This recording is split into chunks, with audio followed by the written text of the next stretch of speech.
tenzi mucha zwando imba shepa mangwa nani dino namata kunemwi dino chema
Nhasi toda kutarisa zvakare nyaya iri pana yatingawana muchapter 5 yebhuku raMariko kana kuti raMaki.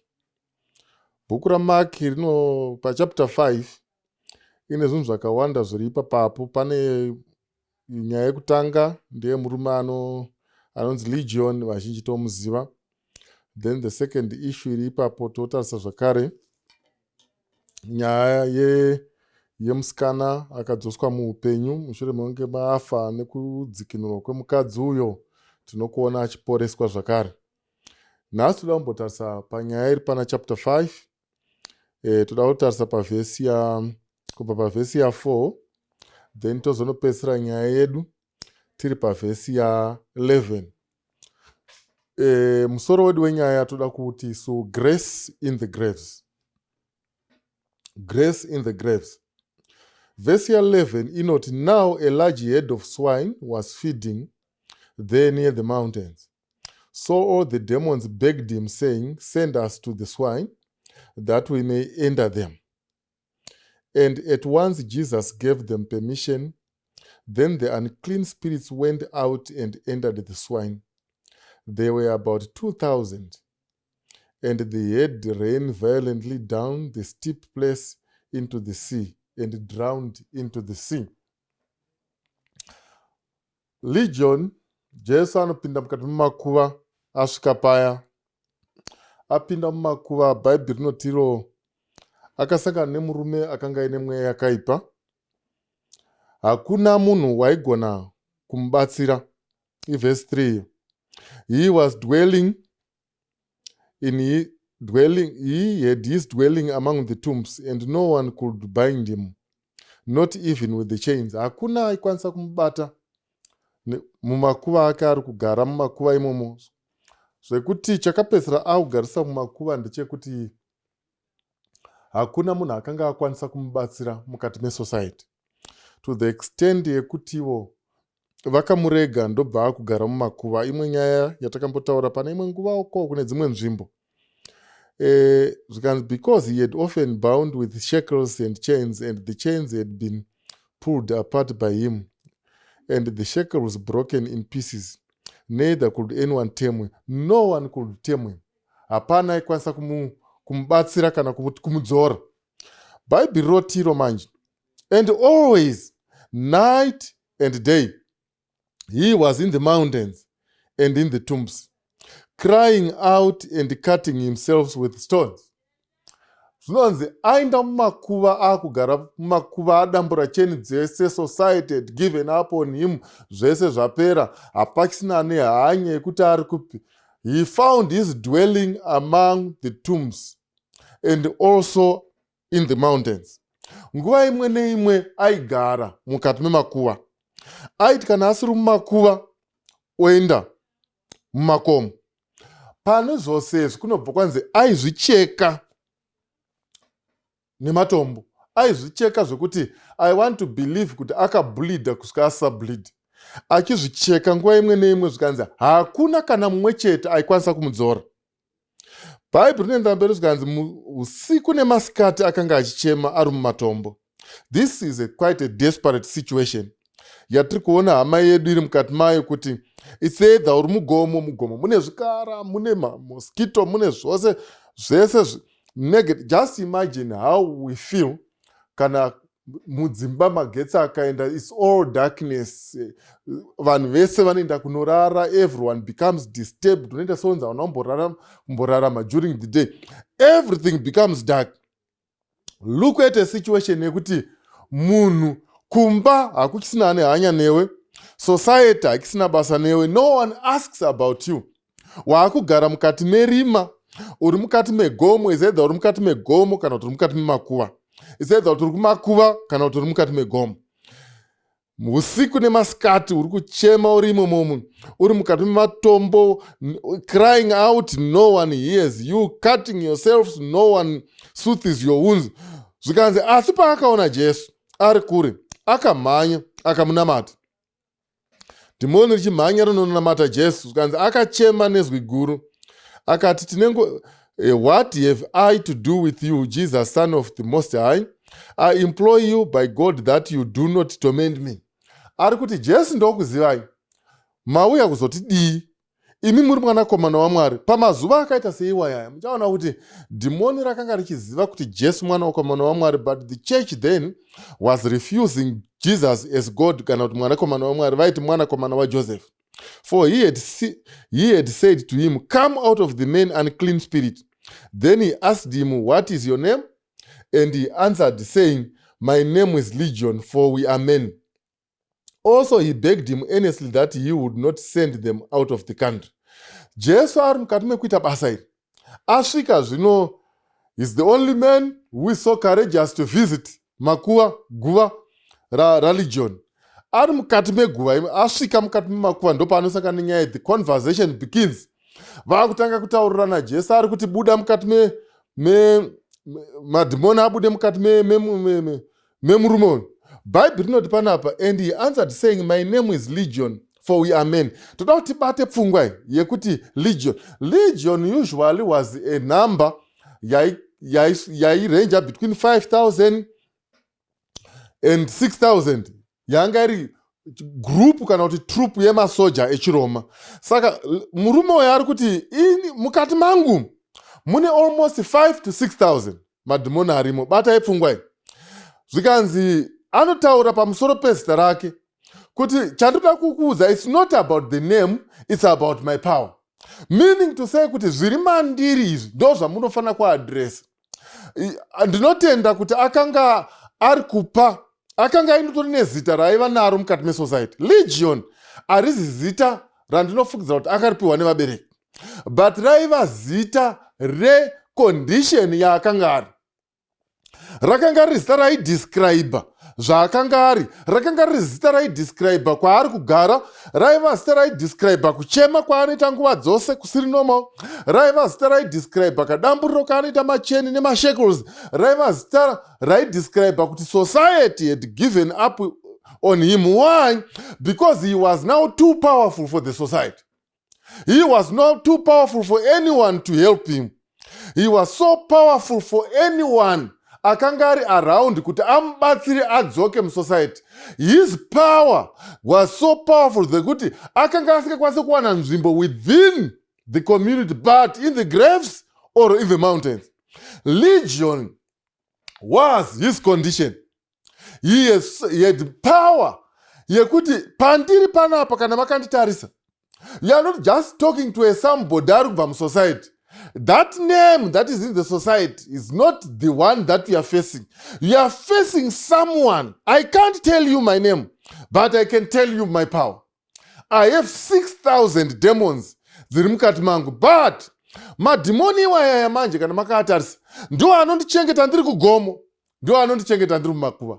Kuva kwangu panapa madhimoni aya makambozoona here kuti vana vaMwari pane vanhu vanokwanisa kugara vasiri mukati mesociety, not because of their names but because of their condition.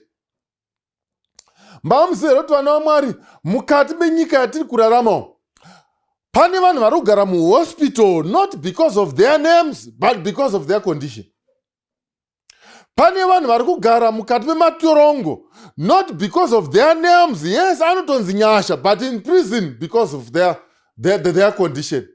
Pane vanhu vane mazita akanaka asingafite pavari. He is one of our friends. He has a name, but what is coming up in this chapter inyaya yecondition yari. Condition yake iri kumudza kuti my brother, Jesu pamasvika panapa, I also belong to the society. But condition nepower iri pandiri panapa. Power iri pandiri ndo iri kundigadzika mukati menzvimbo ineyi. Ana vaMwari, oftentimes tinorarama mukati meupenyu hwakadaro. We have nice names, but we stay either in the graves or in the mountain. Nguva zhinji we are so helpless zvekuti we just find ourselves trying to destroy ourselves. Hakuna munhu ari normal anozvicheka. Hakuna munhu ari normal angawane rest achigara mumakomo day and night. Hakuna munhu ari normal angawane rest achigara mukati memakuva time and again. But regai ndikuudzei vana vaMwari, mukati mekurarama kwatiri kuita maconditions atinawo, they are not all conditions that are natural. There is something stronger than human beings. Hakuna munhu angade kugara achitukwa mukati mesociety. Hakuna munhu angade kufamba achisveredzwa achinzi pambi mukati memasociety. Hakuna munhu angafamba achinzi imbavha achifarira nyaya yakaita iyo. But honei hama yedu pairi, it's either in the mountain or in the graves. Zvikanzi vanokumbira manje mweya yakaipa iya inokumbira kuti Jesu paanosvika vanonyatsoona kuti pane zvaakuitika pano. Jesu akuda munhu wake. Jesu paakuda munhu wake, this man definitely, nhoroondo yatinoziva ndeyekuti Jesu paakapfuura napo hakuna akasara akabatwa. Now the chains, the unseen chains, dzaidambura the seen chains dzemusociety. Mweya yakaipa iri kuona kuti vakomana pano patiri panapa, kusungwa kwemukati kwemurume uyu kwasvika pakusunungurwa. Zvikanzi inokumbira kuti kudii? Zvikanzi so all the demons begged him, saying, send us to the swine that we may enter them. Verse 11 inobva yatiyo. Tarisai mafambiro ari kuita nyaya kubva pavhesi 10. Also he begged him earnestly that he would not send them out of the country. And so, all right, hati kudzinga henyu panyika panapa. Jesu ndobva ati, now, verse 11, now a large herd of swine was feeding there near the mountains. Ndoda kuti muone kuti nguruve idzi hadzina kutanga kufudzirwa panhasa. But dzakumentionwa nekuti area yaizikamwa pamusoro pekuchengeta nguruve. Dzakumentionwa in relation nezviri kuitika pamurume uyu ane machene emukati aidambura machene ekunze. Kuti now panga paine nguruve dzaifudzirwa ipapapo. Whether dzakauya musi iwoyo, whether dzava dzichigara dzichifudzirwa ipapo, but dzaivapo. Zvikanzi so all the demons, which confirm now kuti nyaya tachiti legion iyo mademons iri kutiyo.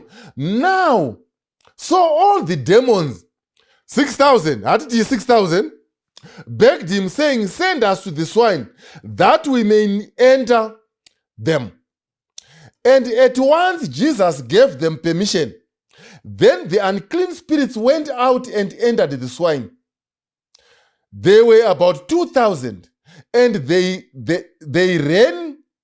had ran violently down the steep place into the sea and drowned into the sea.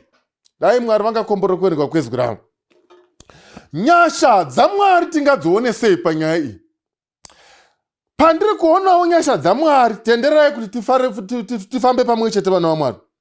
Ndiri kuona murume atadzwa nesociety. Ndiri kuona murume asisina achamutsvaga kuti adyei kana kuti anwei, because anga achidambura macheni kusociety uku. Ndiri kuona murume achinziye there was no man who would tame him. Zvichireva kuti hakuna munhu achine hanya, whether afa, whether mupenyu, whether arumwa nei kana kuti adyei. The society has given up.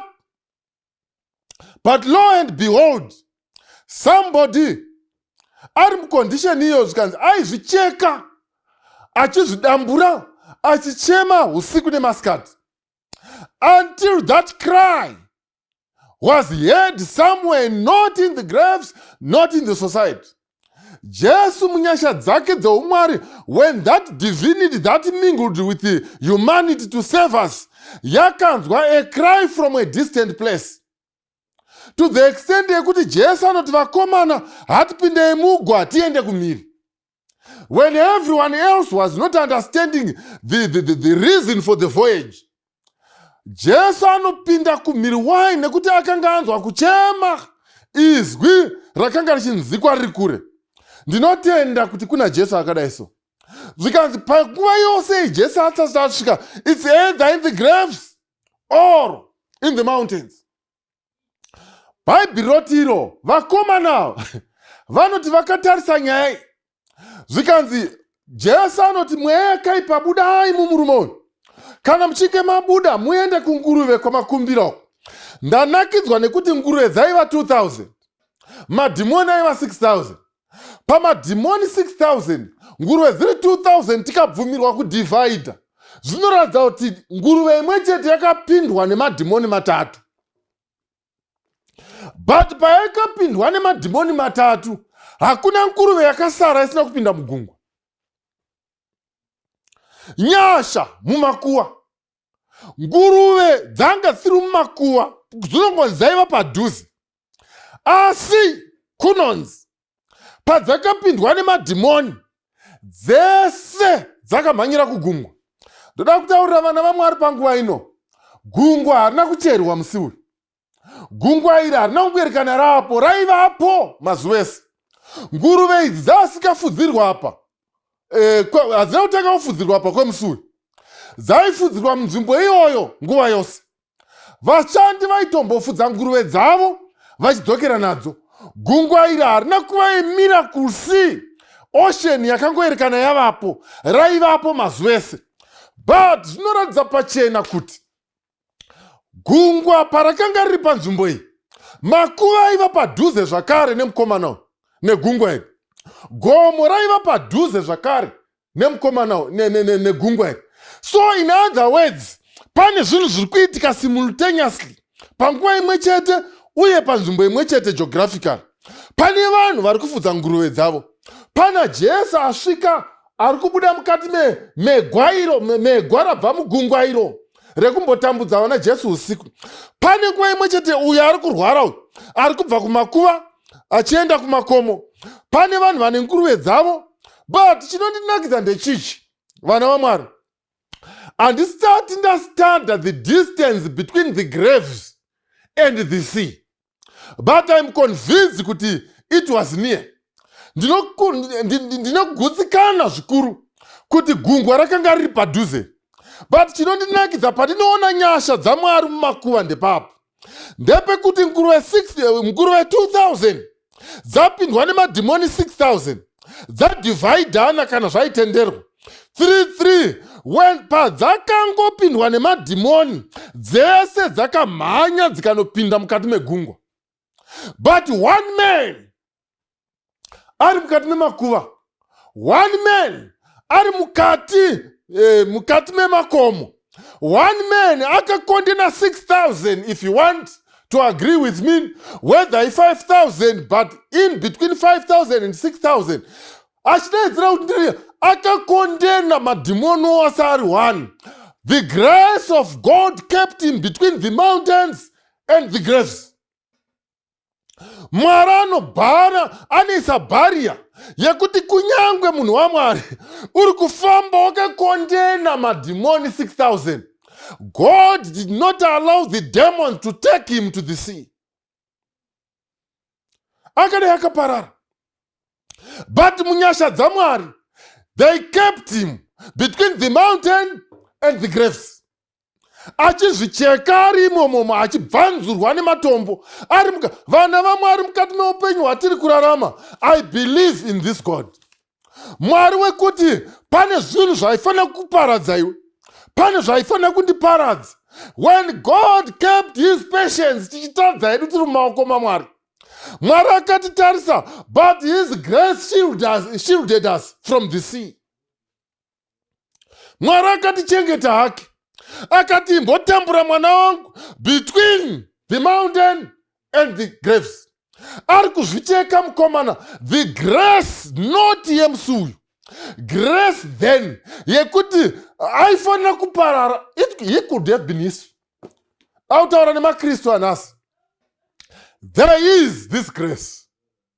Pane nyasha idzi dzandinoona umu. Yes, I celebrate the redemption yemukomana.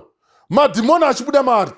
I celebrate nyaya yekuti iyo anonzi apedza madhimoni abuda akaonekwa pana Jesu agara ava munhu kwaye apfeka. I want to celebrate that. I also want to celebrate nyaya yake yekuti iye akazoenda akanova mudzidzi waJesu achiparidza kumaguta 10. I want to celebrate that. What a happy ending panyaya iyi.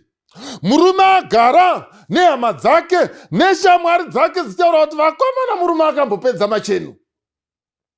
Ndiri kutarisa vanhu vakagara naye ari kufamba amudhikoni. Ndinofara ndichimuona apasta muparidzi wevhangeri. Ndoda kunakidzwa nemurume uyo adzikinurwa naJesu. Mukuru wesangano, muimbi mukuru mukati mebasa raMwari. Ndiri kutarisa mukomana uyo akagara nevamwe. Ari umwewo part of the advisors mukati mesociety. Ari kupoinda kudenga kuti vakomana kana tiri kutaura nyaya yekuponesa kwaJesu, inini I'm a living testimony. I want to celebrate that. But I want to show the church some other side of this grace. The grace that kept me in the mountain and in the graves. That grace yakandibatsira ndiri kuzvipfarura nekuzvicheka.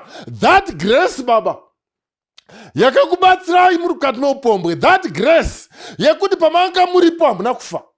That grace vana vaMwari yakakubatsira uchibwanya mashopu sevaridzi vasikakubate. You were not short between the mountain and the graves. That grace. Vana vaMwari kana paine chinhu chatinofanira kucelebrate panyaya legion. As much as we will celebrate all the other deliverance, let us thank God of the grace that kept me and you moving from the tombs to the mountains. Uchifamba hako apa ropa richichuruka munhu waMwari. Mari ichipera, mapapa achipara, uchisvuta uri mukati mekusvuta fodya. Iye zvino wakamira so. I have a testimony. Yevanhu vakava the great leaders in the world who were so wretched in sin. Vakanga vari mumadrugs, vakanga vari mumbanje, vainwa, vairova vakadzi, vairova varume, dzaiva mhombwe. The Bible is full of such. That grace between that grace that kept me in the tombs, that kept me in the mountains. Until Jesus came, we were so wretched. That grace vana vaMwari yakakuchengeta usati wasvika paurapo zvekuti you could have been history. That grace that kept Jonah in that boat ari kutiza pamberi paMwari between his coming back achidzorwa. That grace between the tombs and the mountain. Nyasha idzodzo vana vaMwari dzakachengeta Maria Magdalena ari mukati mechitema aine madhimoni. Jesu asati asvika, nyasha idzodzo vakomana nevasikana dzakachengeta vana Samson vari muhubenzi. Samson could have died. Musi wavharirwa mumba. Samson could have died. Pavakamubata. Samson could have that grace. Nyasha idzodzo ndo dzandiri kuti vana vaMwari. The grace in the graves. Mukati memakuwa. Tirimo, society yatitadza. Mukadzi wako akutadza, murume akutadza, chikoro chakutadza, polisi akutadza, majere akutadza. Uri kufamba hako vanhu vachiti mukaona asina kutodhakwa. Meno zvinenge zvatoitika. But iye zvino munhu waMwari wakabata bhaibheri rako, wakapfeka hembe uchienda kuchechi wakafitwa. Vana vaMwari dai taiziva pamusoro pekucelebrata zvatave, tingofanira kucelebrata zvataiva, zvatakaitirwa naJesu. Nyasha dzakatiwana. Tisati tavatsvene tiri vatadzi, nyasha dzakatichengeta mukati memakuwa nemumakomo. Zvikanzi nguruve dzakati dzangopindwa, dzakapinda mukati megungwa. Nguruve dzakapindwa nemadhimoni akabuda mumunhu akanga ainawo. But munhu iye paakabva musociety, cheni dzichidambuka, vanhu vachiti murege aende. From the society, God's grace blocked him. Ari mumakuwa nemumakomo. When God made a barrier, kuti hazvingadaro, dai tatine nguva. Ukaona pakatadza Adamu naEvha, bhaibheri rinotiro Mwari akaplesa an angel between them and the tree of life. Mwari ndobva abarricada when he was working something for him. Mamuchiziva here kuti vana vaMwari, mukati mekutadza kunoita vana vaMwari, kutadza kwangu nekutadza kwako, God has created a barrier yatisingapfuure. In his grace, he is working something out of this mess. Kuti mukati meupenzi ihwo hwangu nehwako, mukati meupenzi hwako mukomana musikana izwa munhu waMwari, mukati meupenzi God has put a barrier. When the time comes, you will leave the graves and the tomb, not to the sea. Uchadzokera kumba kunogara nevamwe. Vana vaMwari, this is grace. Grace in the tombs and grace in the graves. Haticelebrate nyasha idzi.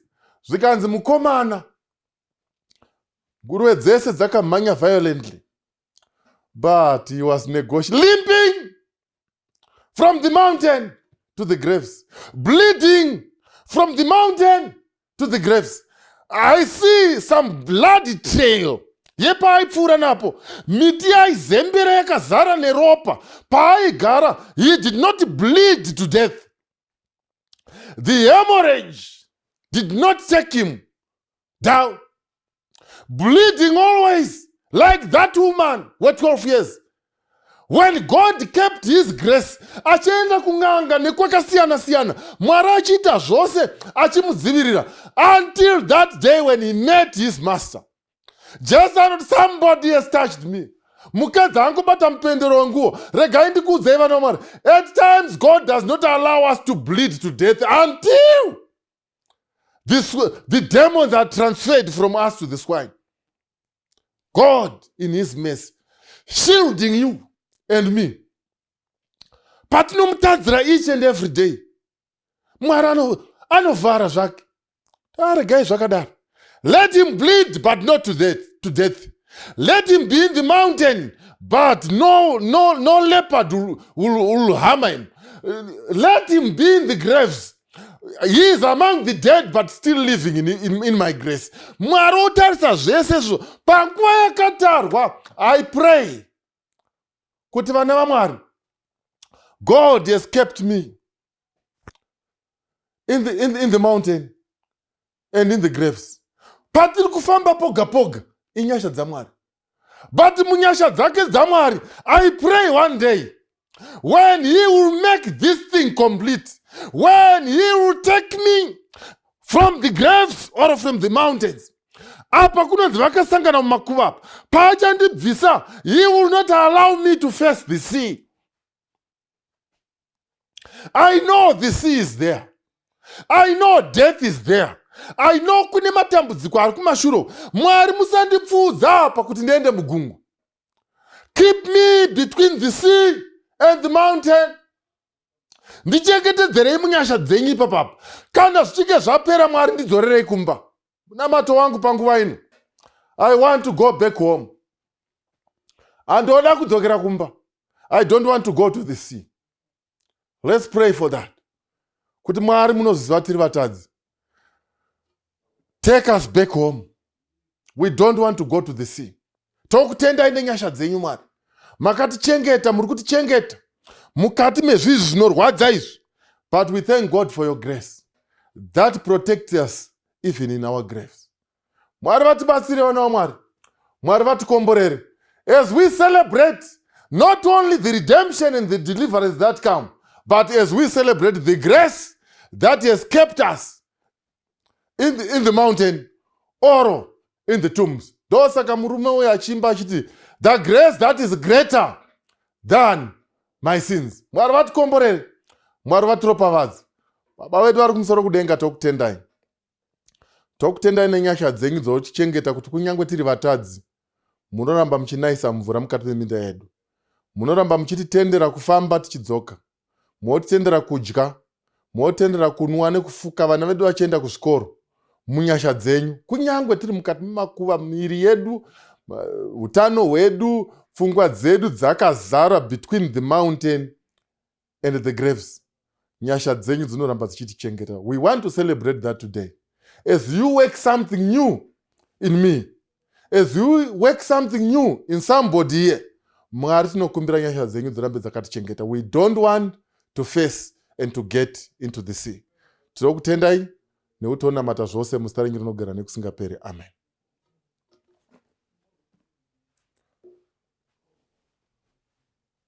Ndapedza.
tenzi mucha zwano imba shepa mangwa nani dino namata kunemwi dino chema ini dino damwe ya muchele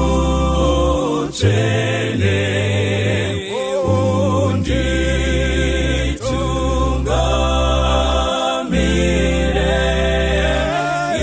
itanyenzira ichene kuneni munzira avo vanhu vari kuda vachapiwa tuso Mwari anovachengeta nemutsasenowo dino damwe yamuchene unditungamire itanyenzira ichene kuneni munzira.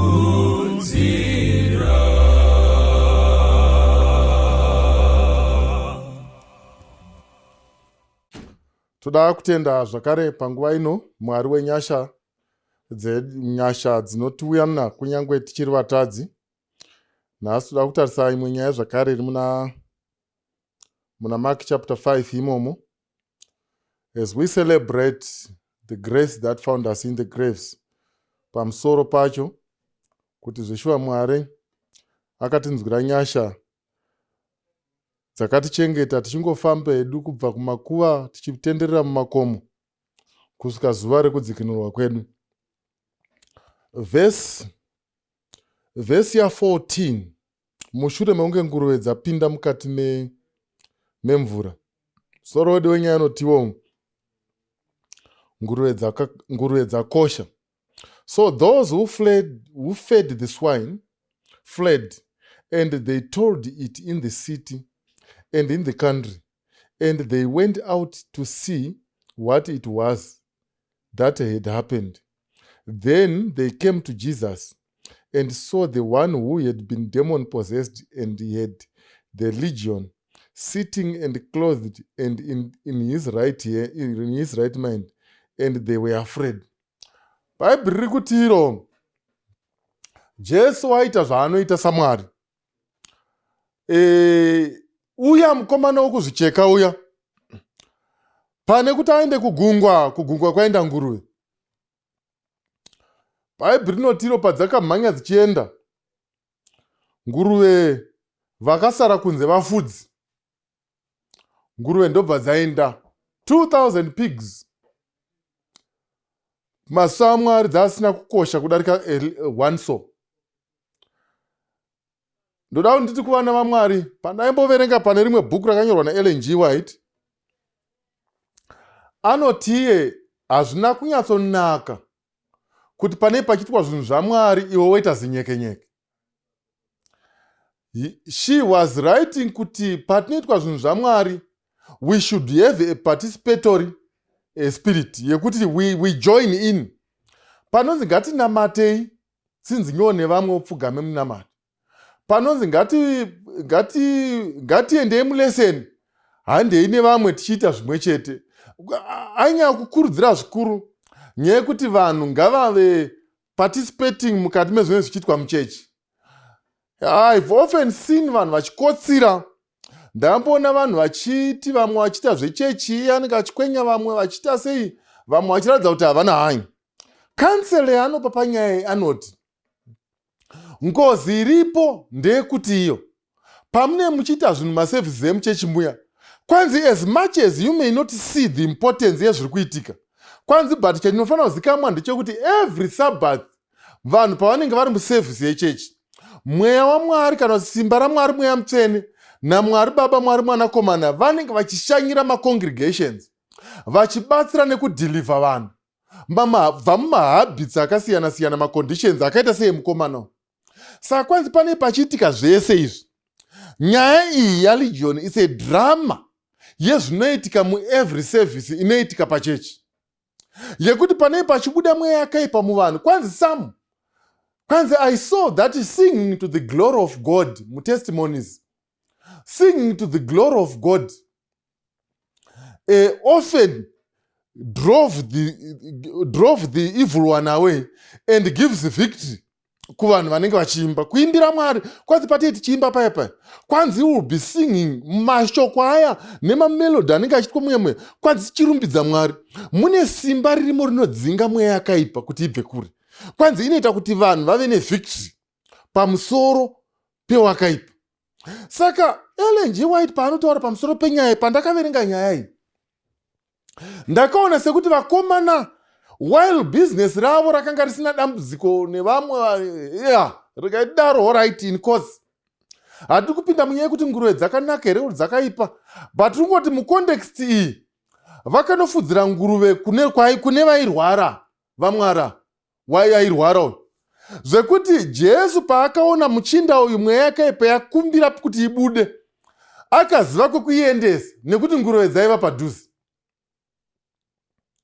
This is the only instance yatiri kuona mubhaibheri nguruve dzichishandiswa as hakuna in the society yatinorarama world over patinonzwa nguruve ichishandiswa in any ritual except pairi kushanda sebhini apa.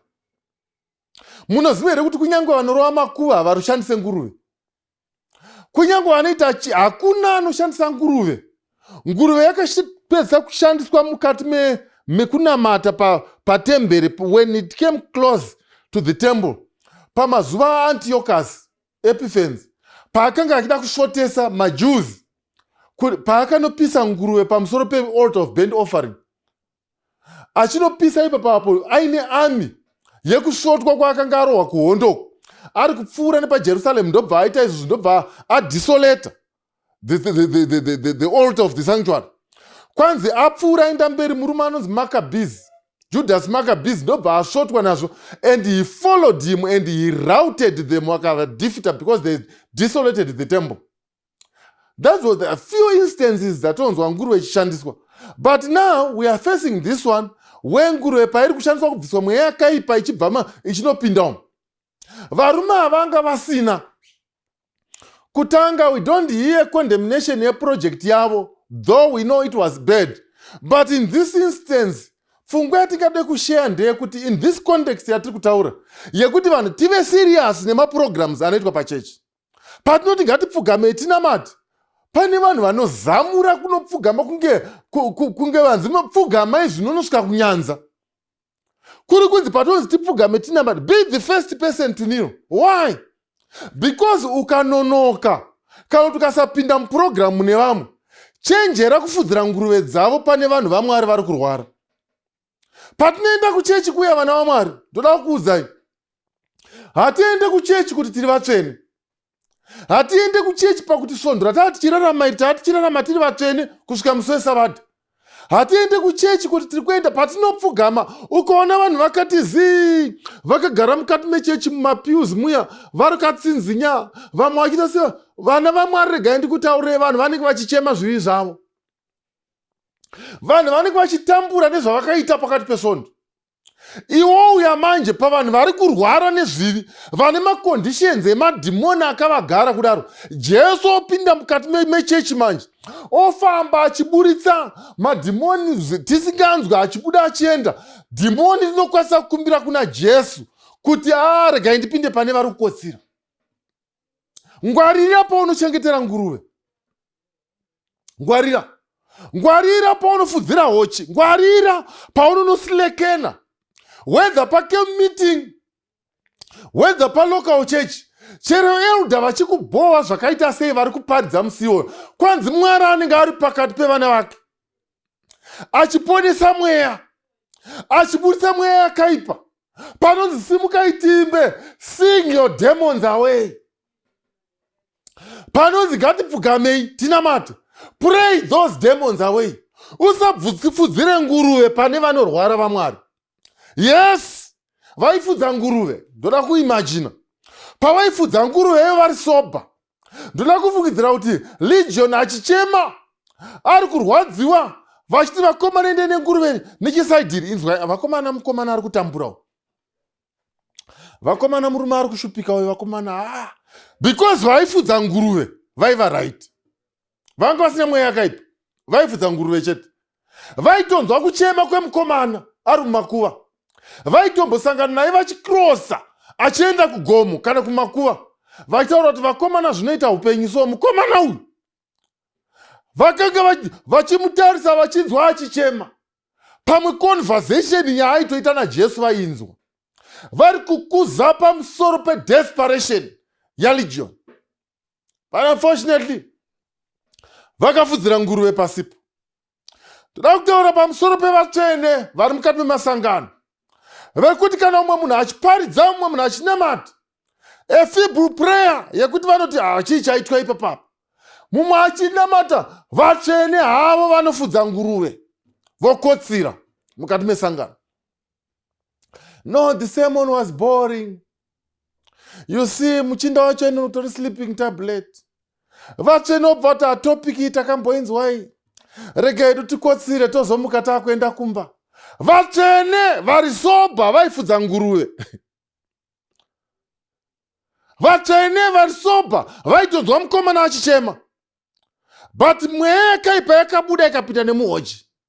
In this instance, munhu waMwari, ngwarira kuti panopona vana vaMwari uri kufudzira nguruve pasipo. Don't sleep in church. Don't underestimate any message mukati mesangano, nekuti mukati mayo Mwari munyasha dzake, Mwari mukati memakuva haana kuuya kuti Jesu mumakuva vaiva nemunhu ari right.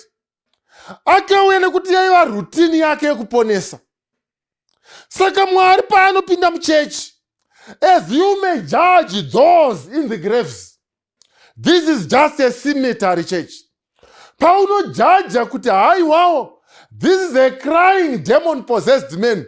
Wakagara wakatarisa Jesu ari mubusiness rekuvhista each and every congregation every Sabbath.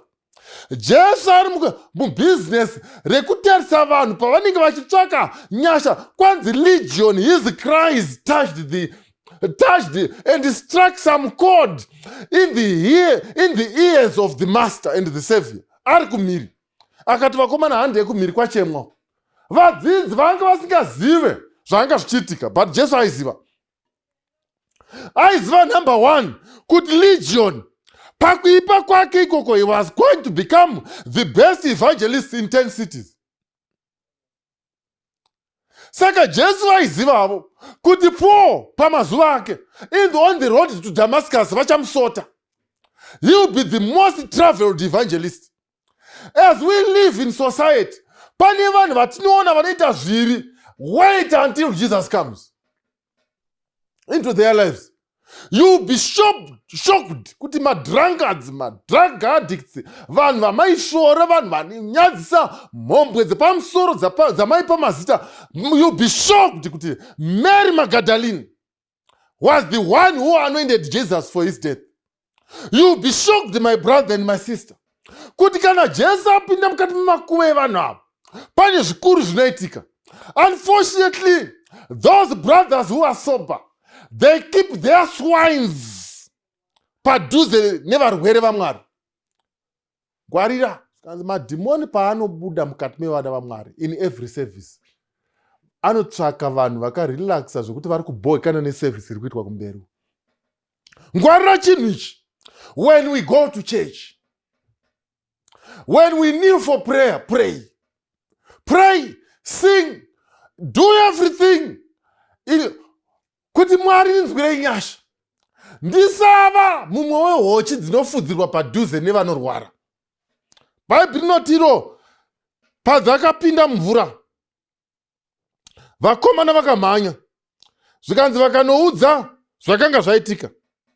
Verse 15, zvikanzi then they came to Jesus and saw the one who had been demon possessed and he had legion sitting and clothed and in his right mind, and they were afraid. Zvikanzi vakaona uyu wavaiti legion akagara pamakumbo aJesu apfeka, akanaka, aita zvakanaka, agerepo.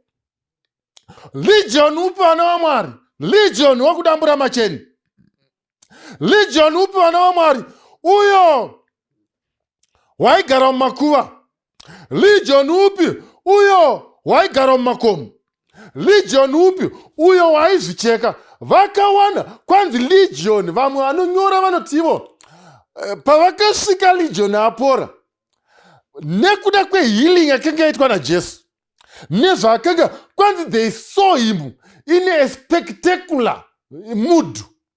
Kwanzi his skin was shining, he was looking like a baby. Akapfeka zvakanaka kwanzi some of them could not recognize him nebeauty yakanga iri paari. Kwanzi vakanga vachiona munhu wavasina kuona, a man who could not tally nemuchinda aidambura chenuku, a man who could not tally nekuzvicheka, a man who could not tally nemaregs akanga ainawo mumashure. That is what grace does. When grace rests upon an individual, you forget that Paul was a medar. Very few verses in the Bible refer to Paul as the medar. Many verses mukati meshoko raMwari anotaura Paul as an evangelist, Paul as a mighty man and evangelist of God. Regai ndikudze vana vaMwari, there is that beauty that God slices over, or spread over us, that glitter that no eye, no man can do, and no eye can look at. Zvikanzi maonero avakaita legion, akagara zvakanaka, akapfeka zvakanaka, hembe dzacho dzabvepi, pamwe akapiwa nemadisciples, I want to imagine, but kunonzi akanga akagara zvekuti everyone was surprised. Not only surprised, they were all afraid. But lo and behold, verse 16, and those who saw it told them how it happened to him and who had been demon possessed and about the swine. Then they began to plead with him to depart from their region. And when he got into the boat, he who had been demon possessed begged him that he might be with him. Mamwe ma versions are not, they prayed him. They knelt down before Jesus. After seeing all the men who wasted their chains at home, a man who did give them a sleepless nights mukati me society, achiita noise until they gave up and they surrendered him to the graves. Everyone else was walking free because mukomana akanga agara kumakuwa nemumakomo. Munhu wese akanga akasununguka kuti haiwa mukomana hakisiri panapa, at least haakupengera kumwe. But when the news came, vakataurwa pamusoro pekuti mukomana are right, but the swine are gone. While they were celebrating kupona kwemukomana, vari kubvunza zvaitika sei, they also told them the news about the swine. Job musi yarangarirai, mumwe achiuya nechichi zvakadai achiri kutaurwa chakati chaenda. I want to see that mode. Yakapita kuti Job apfeke marengenya akati vakomana ndaparara. Vakomana, their celebration for the boy, for the man possessed with 6,000 demons was short-lived by the loss of their swine. Vanobva vasvika pai vakati, yes, the man who broke the chains, we can see he is free. We can see the man. Aitinetsa mukati mesociety is now free. Taiti kana tichifamba nevanyarikani tikasangana legion, taisangana yasina kupfeka. Oh yes, it's free. In the midst of that all, they were disturbed by the loss. Yes, swine, 2,000. 2,000 swine were too big a loss for an Amari. Kuti vari kuona mupenyu up, but vakuchema hochi. We are living in those days when these brothers and sisters, we celebrate partly the loss, the survival of our brother. I want to remember Luke chapter 15. Mukomana apedza zvese, when he came back home with even a leather kana a tail of a sheep, kuti azoratidza kuti akadzoka zvese zvapera. When he left home, he was surrounded nedust rezvipfuwo achenda. But when he was coming back, when all the pomp was gone, and the father ran to welcome him, Baba vachimhanya kunomuchingamidza, and he threw a party. When the brother came, he refused to get into the party because the brother had come. Vana vaMwari, there are times in our lives that we don't celebrate the salvation of a brother because it affects our pigs. Is it so with you and me? Nguruve Dzakosha zvakadaro vana vaMwari zvokuti we can't celebrate kupona kwevamwe vanhu. Pane zvimwe zvinhu zvatofanira kurasikirwa nazvo kuti vamwe vanhu vapone. Thank God kuti mukati meplani yaMwari, dai Mwari vakanga vasina kupfuura nepamakuva legion, dai Mwari vakakonsulta vakomana vaiva uko, shuwa vana vaMwari, mukati munhu apona, mobva matimi hochi dzedu dzainda. Kwanzi chii changa chichikonzera kuti vadaro? Chaikonzera kudaro ndechichi. Area inonzi yaichengetwa zvikuru Nguruve as contracts dzekucleana macities. Dzimwe nguva vamwewo vaidya because yanga iri nzvimbo yakanga isina kunyanya kuzara vanhu vanotenda. It was not a Jewish territory. Panguva imwe chete zvakare kunonzi there was quite a big number, a reasonable number, yevanhu vairwara marwariro aita mukomana iyeyo vomumakuva nemumakomo. Saka when they weighed the losses dzekuti Jesu akaramba ari pakati peduka, vanhu vachaponeswa nenzira iyi kana akaramba achidai so, this can be an economic disaster. Our businesses are under threat. That's why they knelt down to pray kuti Jesu abve pa. What an opportunity! Vana vaMwari, zvinoitika here kuti pandopona vanhu kana kuti mukati meupenyu hwedu, salvation yekupona kwedu at times inopfuura nepanguruve dzedu. Nguruve dzakosha kudarika kugara kwemukomana akadzikama. Mamuchimboziva here vana vaMwari kuti besides nyaya yenguruve chaichai, patinotorarama, if we can digress a bit, kuti mukati mekutorarama pane zvimwe zvinhu zvakatikoshera chaizvo chaizvo pane kuti vamwe vanhu vapone. Takakosherwa nemari dzedu chaizvo to the extent yekuti you don't even want to help your brother. Zvakakosha zvakadaro zvokuti kuponeswa vabhudhi vako kunokwanisa kupfuura nepabhizinesi rako, kudya chaiko, kupfeka, kudii. Vana vaMwari, dzimwe nguva vana vaMwari, zvingadaro here vana vaMwari kuti bhizinesi redu rakosha zvekuti at times you are willing to sacrifice utano hwehama dzako nekuda kuti uda mari. We have heard stories about zvikwambo. We have heard stories about mishonga nekuromba. Munomboziva here kuti vana vaMwari, nyaya zvose izvi they revolve around kutambura even kwehama dzedu. Vana vaMwari, nguruve dzakosha here kudarika hama dzedu. Why can't we celebrate together with Jesus? Why don't we celebrate together with the church? Why don't we celebrate together with everyone else? Because our brother is here. Vana vaMwari, panguva inei ngatinamatire mweya wokusakoshesa nguruve. Nguruve dzakosha here. Baba vedu vari kumusoro kudenga, tokutendai. Tibatsirewo panyaya iyi.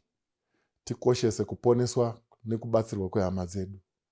tinotenda kuti muchatibatsira muzita renyu Jesu rinogara nekusingaperi. Amen.